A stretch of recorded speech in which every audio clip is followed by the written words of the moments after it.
Is the assassination of Dr. Martin Luther King and Malcolm X. And we have with us Dr. Al-Hadid from Tennessee State University and Dr. Lewis Baldwin from Vanderbilt University. And of course, Dr. Baldwin, we promised that we would give you an opportunity to sort of paint the conditions for that surrounded the assassination of Dr. King. Yeah, Dr. Al-Hadid was talking about the climate that sort of preceded the assassination of Malcolm X. The climate that led to King's assassination, I think, is quite interesting. He had dealt with the issues of basic constitutional rights up to 1964. 1965, the struggle for political enfranchisement. After the Selma campaign, Dr. King announced that the movement was moving into another phase, which was economic justice and international peace. And he began to attack capitalism, to a greater extent than previously. He began to talk about peace in Vietnam and began to attack America for her violence abroad in the form of the Vietnam War. And I think as he addressed these issues and became a part of the anti-war movement and made the call for economic empowerment, a restructuring of the capitalistic system, as he got involved in this, I think the ruling elite conspired to silence him. He was perceived as a threat to the country. He was perceived as a traitor by many. And as he called for a restructuring of the economic system or a redistribution of wealth and resources in the society, many of the liberals who had followed him previously began to back away.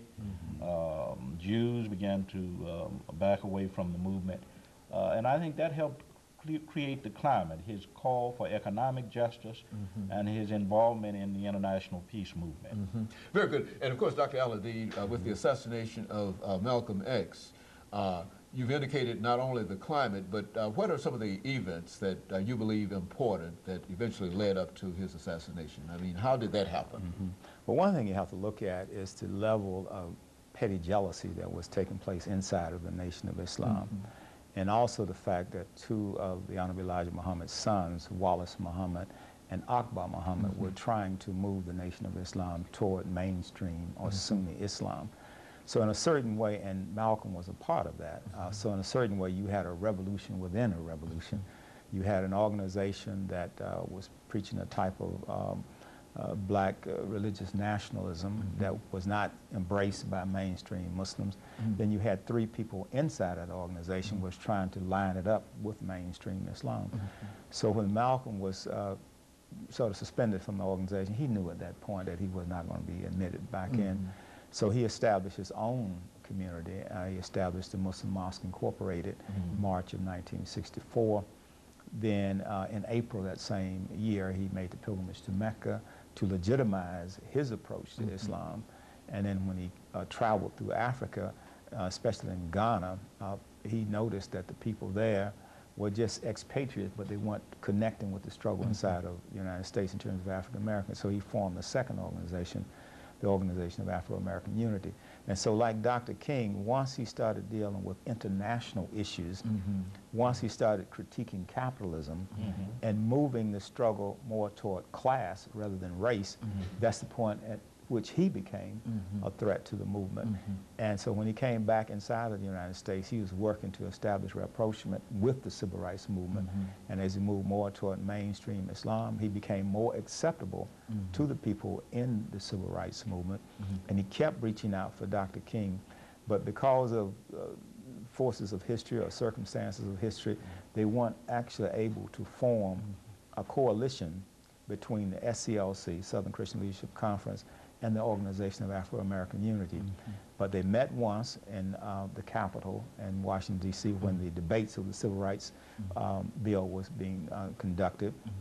And I understand, too, that there were some telephone calls between the two of them. This is reported in Coretta Scott King's book, My Life with Martin Luther King.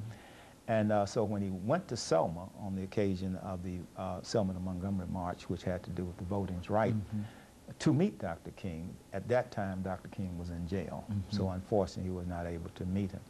And he had, of course, to leave. He went to Europe. When he came back, shortly after that, he was assassinated February 21st, 1965. Now, the assassination took place in the Audubon.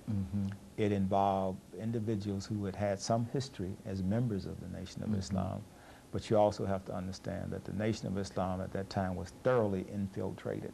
So I guess the question would become, who were the people that perhaps had a reason to assassinate him? And as we look at the various theories about why he was assassinated, as Evans was saying in his book, Judas Factor, we'd have to look at motive, means, and opportunity.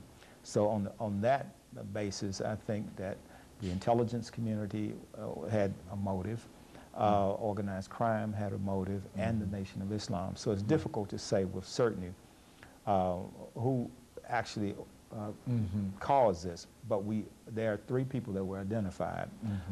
Norman 3X, Talmadge Hager, and Thomas 15X. And they were all connected with either the mosque in Harlem or with the New Jersey mosque in New Jersey, in the New Jersey area. And so these were the people that went to court. They were tried, found guilty, and sentenced to life in prison. Very good. So, and of course, Dr. Baldwin, over the last minute and a half here we have here, how did Dr. King react to the assassination of Malcolm X? King was in L.A. For a press conference and some speeches when the news actually got to him, and he responded at that point saying that the assassination of Malcolm X was very unfortunate because it robbed the world of what he called a potential great leader, a potentially great leader. So King was very disturbed. He sent a telegram to Malcolm's wife, Betty Shabazz, expressing his sorrow and sympathy, and saying essentially that while he disagreed with Malcolm on certain issues, he always thought that he was a person who was quite interested, quite devoted to the struggle. Now, in terms of the King assassination, there are basically two schools of thought. One, of course, is the lone assassin theory, that James Earl Ray alone committed the murder. Then you have the conspiracy theory, which holds that there were forces of government were involved, the intelligence community, local police officials in Memphis, perhaps organized crime.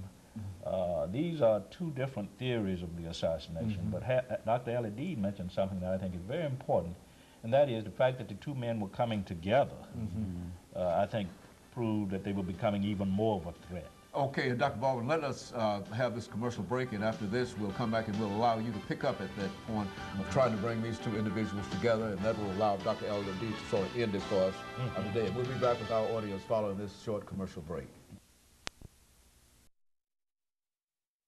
The assassination of Malcolm